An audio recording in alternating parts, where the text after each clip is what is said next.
My name is Linette Blaszak and I'm your Color Street stylist. I'm going to show you how to apply a glitter accent nail. The set will come with 2 sets of 8. They're varying sizes from small to large.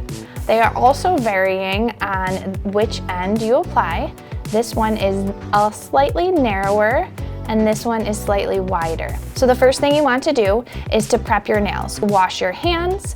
You want to make sure that your cuticles are pushed back, and you want to use the nail prep pad provided. This removes any excess oils or lotions. I also like to do the pads of my fingers to remove any excess oils or lotions from there while I'm putting the strips on. Save your alcohol prep pad for later back in the packaging to help cure your nails at the end. The next thing you want to do is to make sure that you size the nail appropriately. You can size it by just measuring it up along the nail just like that. Remove this plastic coating. Then you have a silver tab here. You pull that up, and I like to turn the backing sideways like this. It's called the T method.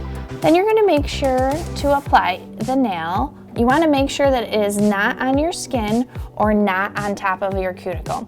If you're at this point right here and you notice that it's crooked, you still have the ability to adjust the strip. Seal and smush the nail strip to your nail to allow it to cure. You want to use your thumbnail to perforate. Next, you're going to remove gently the silver tab on the other end. Again, taking note to not go on top of the cuticle. You want to do your thumbs last, because you use them as your tool. If you have any bumps, you can then seal it with a rubber cuticle pusher. Take a crystal nail file once you're all done and file in a downward motion.